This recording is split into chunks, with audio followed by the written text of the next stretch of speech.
ഹോട്ട്ലൈവ് തുടരുന്നു. സംസ്ഥാനത്ത് മഴക്കെടുതി രൂക്ഷമായി തുടരുകയാണ്. കോട്ടയത്ത് ഒഴുക്കപ്പെട്ട ഒരാൾ മരിച്ചു. അയർക്കുന്ന് സ്വദേശി ജിൻഡോ മാത്യു ആണ് മരിച്ചത്. കോട്ടയത്തെ പടിഞ്ഞാറൻ മേഖല വെള്ളത്തിൽ മുങ്ങി. ഇടവിട്ടുള്ള ശക്തമായ മഴ മലയോര മേഖലകളിൽ ആശങ്കയ്ക്ക് ഇടയാക്കുന്നുണ്ട്. ചേർത്തല കുമരകം കോട്ടയം റോഡിൽ വെള്ളം കയറിയതോടെ ഗതാഗതം നിരോധിച്ചു. വ്യാപക കൃഷിനാശവും ഉണ്ടായി. ഓണവിപണി കണ്ട് ഇറക്കിയ കൃഷിയാകെ വെള്ളത്തിൽ മുങ്ങിയിരിക്കുകയാണ്. വലിയ നഷ്ടം നേരിടുകയാണ് കർഷകർ. സമാനമായ അവസ്ഥയാണ് ഇടുക്കി ജില്ലയിലും. ഇടുക്കി മലങ്കര കല്ലാർകുട്ടി പാമ്പ്ള ഡാമുകളിൽ റെഡ് അലേർട്ടാണ്.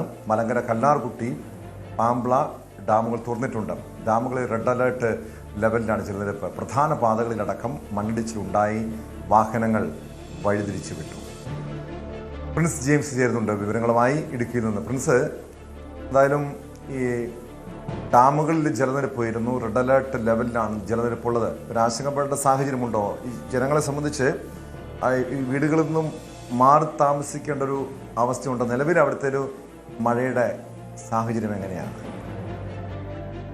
നിലവിൽ ഇടുക്കിയിലെ വിവിധ പ്രദേശങ്ങളിൽ മഴ ഇല്ല എന്ന് തന്നെ നമുക്ക് പറയാം. ഒറ്റപ്പെട്ട മഴ മാത്രമാണ് പെയ്യുന്നത്. കഴിഞ്ഞ രാത്രി തന്നെ ശക്തമായ മഴയുണ്ടായിരുന്നു. രാവിലെയോടെ പുലർച്ചയോടെ മഴ കുറയുകയും പിന്നീട് മഴ ഇപ്പോൾ നേരത്തെ മഴ മാത്രമാണുള്ളത്. പല മേഖലകളിലും തെളിഞ്ഞ കാലാവസ്ഥയാണ് അനുഭവപ്പെടുന്നത്.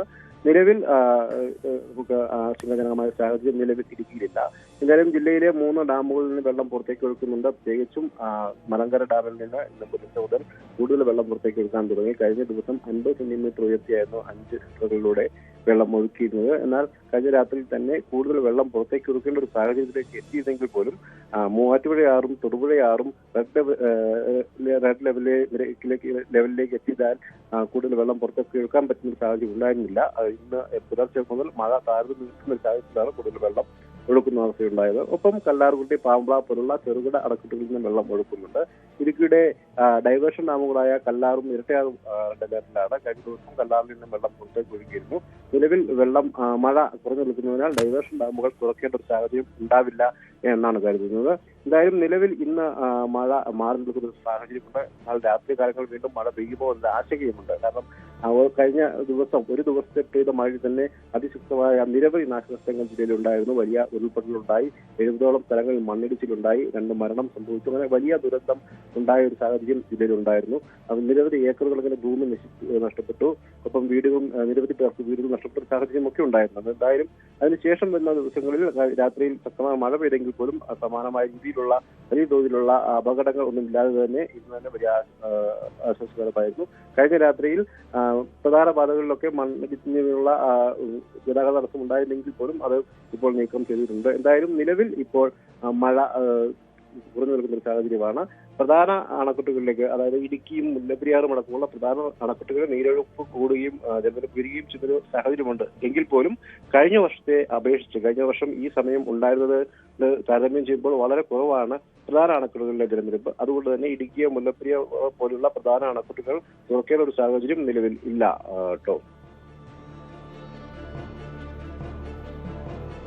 യെസ്, പ്രിൻസ് ജെയിംസ് ആണ് വിവരങ്ങൾ നൽകിയത്. എന്നാൽ കോട്ടയത്തെ സാഹചര്യം, കോട്ടയത്താണ് വലിയ നാശനഷ്ടങ്ങൾ, ഈ മഴയുമായി ബന്ധപ്പെട്ട കൂടുതൽ കെടുതികൾ, നഷ്ടങ്ങൾ ഒക്കെ സംഭവിച്ചത്. കോട്ടയത്ത് ഒഴുക്കിൽപ്പെട്ട് ഒരാൾ ഇന്ന് മരിച്ചെന്നൊരു വാർത്ത കൂടി പുറത്തു വന്നിരുന്നു. അയർക്കുന്ന് സ്വദേശി ജിൻഡോ മാത്യു ആണ് മരിച്ചത്. കോട്ടയത്തെ പടിഞ്ഞാറൻ മേഖല ഇപ്പോൾ വെള്ളത്തിൽ മുങ്ങിയ സാഹചര്യമുണ്ട്. ഇടവിട്ടുള്ള ശക്തമായ മഴ മലയോര മേഖലകളെ ആശങ്കയ്ക്ക് ഇടയാക്കുന്നുണ്ട്. ശ്രീജിത്തിലേക്ക്. ശ്രീജിത്ത്, ഏറ്റവും കൂടുതൽ മഴക്കെടുതികൾ അനുഭവിച്ച ഇത്തവണ ഉണ്ടായത് കോട്ടയം ജില്ലയിലാണ്. കൂടുതൽ മരണങ്ങൾ, വലിയ നാശനഷ്ടങ്ങൾ, കൃഷിനാശം.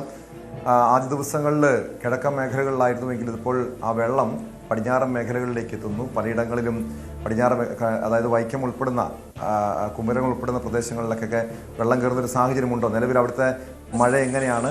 ഇപ്പോഴും ഇടവിട്ട് മഴ പെയ്യുന്നുണ്ടോ?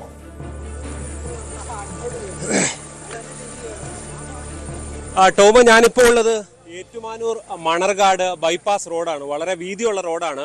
അവിടെ ഏതാണ്ട് പൂർണ്ണമായും വെള്ളം നിറഞ്ഞു നിൽക്കുന്ന സാഹചര്യമുള്ളത്. ഇതുവഴിയുള്ള ഗതാഗതം പൂർണ്ണമായും നിലച്ചിരിക്കുന്ന സാഹചര്യമാണുള്ളത്. ഇവിടെ പല വീടുകളിലും ആളുകൾ തങ്ങിക്കിടപ്പുണ്ട്. പ്രത്യേകിച്ച് കിടപ്പ് രോഗികളായി ഉള്ള ആളുകൾ ഉൾപ്പെടെ ഉള്ളവരുണ്ട്. നമ്മുടെ കൂടെ ഇപ്പോൾ ഉള്ളത് ഫയർഫോഴ്സിന്റെ ടീമാണ്, കോട്ടയത്തെ ടീമാണ്. നമുക്ക് അവരോട് സംസാരിക്കാം. സാറേ, ആളുകൾ ഇപ്പോഴും ഉണ്ടല്ലേ? ആളുകൾ അവിടുന്ന് ഇവിടുന്നൊക്കെ ഇങ്ങനെ വിളിക്കുന്നു, ഞങ്ങൾക്ക് എല്ലാവരെയും അറ്റൻഡ് ചെയ്യാൻ സാധിക്കുന്നില്ല.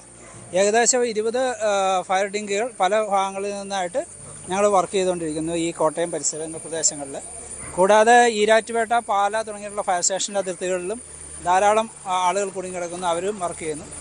ഞങ്ങൾ ഇപ്പം പല നിലയങ്ങളിൽ നിന്നായിട്ട് എറണാകുളം ഡ്രൈവിംഗ് അക്കാദമി, അതുപോലെ ക്ലബ് റോഡ്, ഗാന്ധിയാർ തുടങ്ങി എറണാകുളത്തുള്ള ഫയർ സ്റ്റേഷനുകളിൽ നിന്നുള്ള ജീവനക്കാർ തുടങ്ങിയുള്ള എല്ലാവരുടെയും കൂടെ കൂടി ഞങ്ങൾ വർക്ക് ചെയ്തുകൊണ്ടിരിക്കുന്നു. കോട്ടയം നേതൃത്വം കൊടുക്കുന്നു എന്ന് മാത്രം. ഈ ആളുകൾ ഇപ്പോഴും ഈ വെള്ളം പെട്ടെന്ന് കയറി വരും എന്നുള്ള ഒരു പ്രതീക്ഷയില്ല എന്നുള്ളതാണോ ഇവരുടെ ഒരു എന്താണ് സംഭവിക്കുന്നത്? ആളുകൾ അവിടെ തന്നെ ഇരിക്കുന്നത്? ആളുകൾക്ക് കാര്യം 2018 ഒരു പ്രളയം ഉണ്ടായി, അങ്ങനെ ഒരു എക്സ്പീരിയൻസ് ഉണ്ടെങ്കിൽ പോലും ഇവർ വീണ്ടും അങ്ങനെയൊന്നും പ്രതീക്ഷിക്കുന്നില്ല. ഇവർ വീണ്ടും വെള്ളം ഇറങ്ങും എന്നുള്ളൊരു പ്രതീക്ഷയിൽ തന്നെയാണ് നിൽക്കുന്നത്. അതിൻ്റെ ഭാഗമായിട്ട് 2 നിലയൊക്കെയുള്ള ആളുകൾ അപ്പർ സ്റ്റെയറിലേക്ക് കയറി നിൽക്കുന്നു. അത് ഇന്നലെ ഇവിടെയെങ്കിലും വെള്ളം കയറിയിട്ടില്ലായിരുന്നു. ഇപ്പോൾ ഇവിടെ വെള്ളം കയറിയപ്പം ആളുകൾ വീണ്ടും വിളിച്ചു തുടങ്ങി. ഞങ്ങൾക്ക് കോളുകൾക്കനുസരിച്ച് ഞങ്ങൾ ഓടിയെത്തിക്കൊണ്ടിരിക്കുന്നു. ലോഡ് കൂടുതലാണ്, ഒരുപാട് ആളുകളുണ്ട്. അതുകൊണ്ട് ആരെങ്കിലും വിളിച്ച് നിങ്ങൾ എത്തുന്നില്ലെങ്കിൽ അത് നിങ്ങളുടെ അലംഭാവം അല്ല എന്ന് കൂടി ഓർക്കണം, അല്ലേ? അതെ. ഞങ്ങൾ മാക്സിമം വർക്ക് ചെയ്യുന്നുണ്ട്. നിങ്ങൾക്ക് കണ്ടാൽ തന്നെ അറിയാൻ പറ്റും. ഇവിടെ നല്ല അടിയൊഴുക്കുണ്ട്. അതുപോലെ ഞങ്ങൾ എല്ലാ ഫയർ ടിങ്കുകളിലും എഞ്ചിനുകളൊന്നുമില്ല, ഞങ്ങൾ തുഴഞ്ഞ് തന്നെയാണ് കയറി പോകുന്നത്. ഞങ്ങൾക്ക് ഈ ഭൂപ്രകൃതിയെക്കുറിച്ച് വ്യക്തമായൊരു ഐഡിയ ഉള്ള ആളുകളല്ല. നാട്ടുകാരുടെയൊക്കെ സഹായത്തോടു കൂടി ഞങ്ങൾ വഴികൾ മനസ്സിലാക്കി ഓരോ സ്ഥലങ്ങളിൽ ചെന്ന് ആളുകൾ റെസ്ക്യൂ ചെയ്തുകൊണ്ട് പോയിരുന്നു. ഇവിടെ ഇപ്പോൾ ബോട്ട് പോവുകയാണ്. ഇതെന്താ ഇവര് ഇവിടെ നിന്ന് മാറ്റുകയാണോ വീട്ടിലേക്ക്? ഇപ്പോൾ ഒരു കിടപ്പ് രോഗി ഒരു കിലോമീറ്ററിനുള്ളിലുണ്ട്.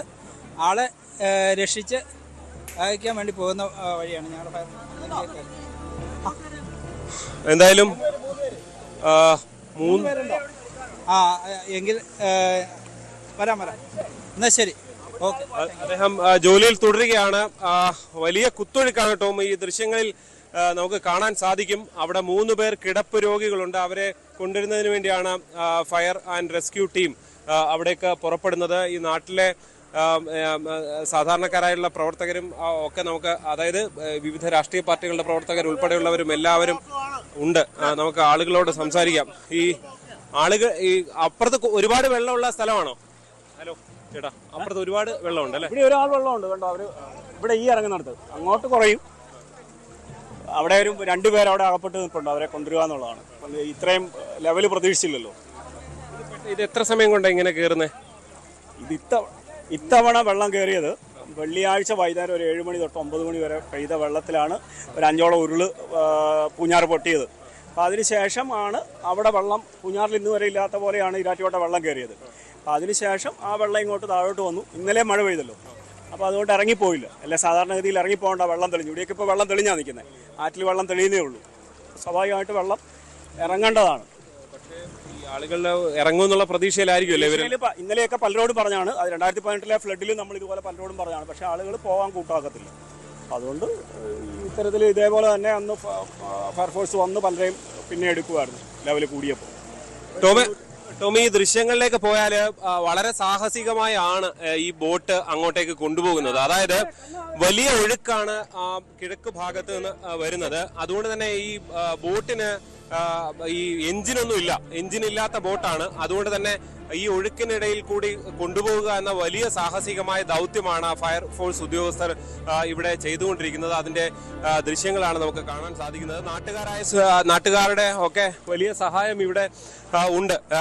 ഈ ചെറുപ്പക്കാരായിട്ടുള്ള ആളുകൾ ഈ ഒഴുക്കിൽ കൂടി ഒരു സാധാരണ വള്ളത്തിൽ ആളുകളെ ഇങ്ങോട്ട് കൊണ്ടുവരിക എളുപ്പമല്ല എന്നുള്ളതാണ് ഒരു യാഥാർത്ഥ്യം. അതുകൊണ്ട് തന്നെയാണ് ഈ ഫയർഫോഴ്സിന്റെ തന്നെ ടീം എത്തി ആളുകളെ കൊണ്ടുവരാനുള്ള ശ്രമം നടക്കുന്നത്. അവരുടെ എഞ്ചിൻ ഇല്ല എന്നുള്ളത് അദ്ദേഹം ഉദ്യോഗസ്ഥൻ നേരത്തെ ചൂണ്ടിക്കാണിച്ചതുപോലെ എല്ലാം എഞ്ചിനുള്ളതല്ല ഈ ബോട്ടുകൾ എന്നുള്ളതാണ്. അപ്പോൾ അതുകൊണ്ട് തന്നെ ആ പരിമിതികളിൽ നിന്നുകൊണ്ടാണ് ഈ ഫയർ ആൻഡ് റെസ്ക്യൂവിന്റെ ഉദ്യോഗസ്ഥർ നടക്കുന്നത്. അതിനിടയിൽ സേവാഭാരതിയുടെ പ്രവർത്തകരും ഒക്കെ ഉണ്ട്. അങ്ങനെ വിവിധ രാഷ്ട്രീയ പാർട്ടികളുടെ ആളുകളുണ്ട്. സേവാഭാരതി അവർ ടീഷർട്ട് ഇട്ടേക്കുന്നതുകൊണ്ട് അവരെ നമുക്ക് അങ്ങനെ കാണാം. ഏതാണ്ട് അതേ കളർ തന്നെയാണ്. അങ്ങനെ നേരത്തെ പോയെടുത്ത് CPM-ന്റെ പ്രവർത്തകരുണ്ടായിരുന്നു. അങ്ങനെ നാടൊന്നായി പലയിടത്തും നമുക്ക് കോൺഗ്രസിന്റെ പ്രവർത്തകരെ കാണാൻ സാധിക്കും. അങ്ങനെ രാഷ്ട്രീയമില്ല.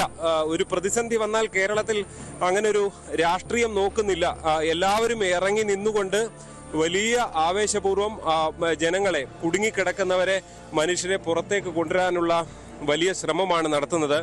ഇതാ നോക്കിക്കഴിഞ്ഞാൽ ഇത് പേരു റോഡാണ്. ഇത് റോഡാണോ പുഴയാണോ? ഒരുപക്ഷെ മീനച്ചിലാറിന് ഇത്രയും ഒഴുക്കുണ്ടോ എന്ന സംശയം തോന്നും. അത്രയും ഒഴുക്കിൽ ഇവിടേക്ക് ഇങ്ങനെ വെള്ളം ഒഴുകിപ്പോകുന്ന കാഴ്ചയാണ് നമുക്ക് കാണാൻ സാധിക്കുന്നത്.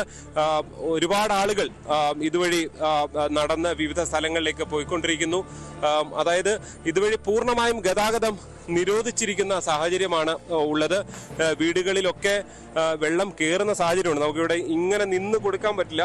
വലിയ രീതിയിൽ കാല് ശരിക്കും കുത്താൻ പോലും പറ്റാത്ത നിലയിലുള്ള സാഹചര്യം പലയിടത്തും ഉണ്ട് എന്നുള്ളതാണ്. കാരണം അതെന്താണ്, ഇപ്പോൾ മഴയില്ല, പക്ഷേ ഈ വെള്ളം, ജലനിരപ്പ് കൂടുന്നത്, വീടുകളിലേക്ക് വെള്ളം ഒഴുകി എത്തുന്നത് ഈ കിഴക്കൻ മേഖലകളിൽ പെയ്ത മഴ അത് ഈ പടിഞ്ഞാറൻ പ്രദേശങ്ങളിലേക്ക് എത്തുന്നത് കൊണ്ടാണോ? സ്വാഭാവികമായി രാത്രി സമയങ്ങളിലൊക്കെ ഒരു വേലിയിറക്കം ഇല്ലെങ്കിൽ വലിയ പ്രതിസന്ധി ഉണ്ടാകില്ലേ? ഈ വെള്ളം ഇറങ്ങിപ്പോകാനുള്ള സാഹചര്യമുണ്ടോ?